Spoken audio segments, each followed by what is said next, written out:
அண்மை செய்திகளை பார்த்து வருகிறோம். நியூஸ் தமிழ் செய்தி எதிரொலியாக சென்னை திருவிக நகர் மார்க்கெட் அருகே குவிந்து கிடந்த குப்பைகள் அகற்றி அந்த சாலையானது சுத்தம் செய்யப்பட்டிருக்கிறது. நியூஸ் தமிழில் செய்தி வெளியான 2 மணி நேரத்தில் அதற்கான நடவடிக்கை எடுக்கப்பட்டுள்ளதாக அப்பகுதிவாசிகள் கருத்து தெரிவித்திருக்கிறார்கள். இந்த காட்சிகளை பார்க்கலாம். 22வது தெரு பிரதான சாலையாக இருக்கிற இந்த மார்க்கெட் ரோடு ரொம்ப குப்பையும் குழுமமாக இருந்தது. அதை நியூஸ் தமிழ் சேனல் டிவியிலேருந்து பார்த்து ரிப்போர்ட் பண்ணாங்க. அது உடனே கார்ப்பரேஷன் அதிகாரிகள்லாம் எடுத்து சுத்தம் பண்ணி ப்ளீச்சிங் பவுடர்லாம் போட்டு கொடுத்துருக்காங்க. நியூஸ் தமிழ் சேனல் டிவிக்கு மிக்க நன்றி. என் பேர் சரவணன். இங்கே குப்பையெல்லாம் போட்டு சுத்தமாக இருந்தது. நியூஸ் தமிழ் காட்சிக்கு போட்டு விட்டாங்க. அதுக்கப்புறம் ஆஃபீஸர்லாம் எல்லாமே எடுத்து விட்டு க்ளீன் பண்ணி ப்ளீச்சிங் பவுடர்லாம் போட்டு விட்டு அசுத்தமாக இருந்தது ஃபுல்லாகவே எல்லாமே. இப்போ நியூஸ் தமிழ் காட்சிக்கு நான் மிக்க நன்றி.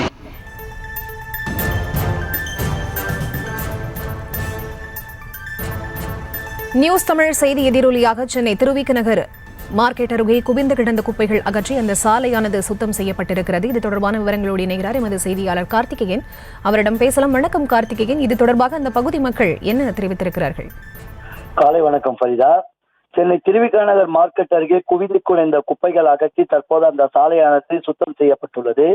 செய்தி ஒளிபரப்பு செய்யப்பட்ட 2 மணி நேரத்தில் சென்னை மாநகராட்சி அதிகாரிகள் துரிதமாக செயல்பட்டு நடவடிக்கை மேற்கொள்ளப்பட்ட நிலையில் இந்த பகுதியை சார்ந்த பொதுமக்கள் தற்போது நமது நியூஸ் தமிழ் தொலைக்காட்சிக்கு நன்றி தெரிவித்துள்ளனர்.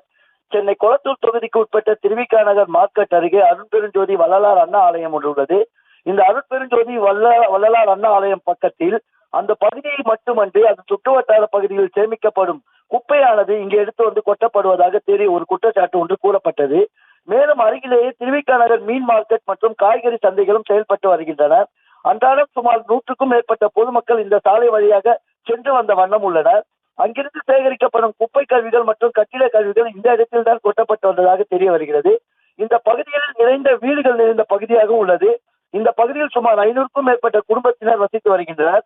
மேலும் இந்த குப்பை கழிவுகள் இந்த இடத்தில் கொட்டப்படுவதால் துர்நாற்றம் வீசுவதுடன் நோய் தொற்று பரவும் அபாயம் ஏற்பட வாய்ப்பு இருப்பதாக அந்த பகுதி மக்கள் குற்றம் சாட்டியிருந்தனர். இதனை நியூஸ் தமிழ் தொலைக்காட்சி இன்று காலை செய்தியாக வெளியிட்டிருந்தது. செய்தி வெளியிடப்பட்ட 2 மணி நேரத்தில் இதன் எதிரொலியாக சென்னை மாநகராட்சி அதிகாரிகள் சம்பவ இடத்திற்கு விரைந்து துரித நடவடிக்கை மேற்கொண்டு இந்த குப்பை குளங்களை இங்கிருந்து அதிகாரிகள் லாரிகள் மூலம் அப்புறப்படுத்தி அந்த பகுதியில் தூய்மையை ஏற்படுத்தி தந்தார்கள்.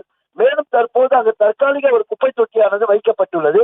அந்த குப்பை தொட்டியில் அந்த பகுதி மக்கள் தற்போது அந்த குப்பைகளை கொட்டி வருகின்றனர்.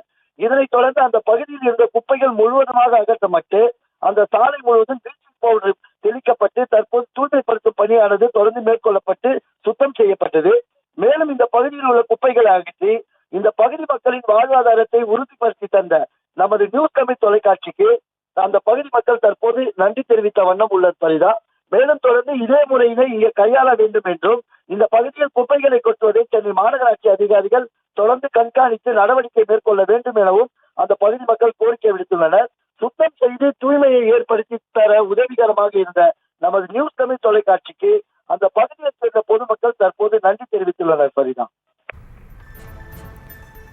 விவரங்களை வழங்கியமைக்கு நன்றி கார்த்திகேயன். செய்திகளை உடனுக்குடனும் துல்லியமாகவும் தெரிந்து கொள்ள சப்ஸ்கிரைப் பண்ணுங்க.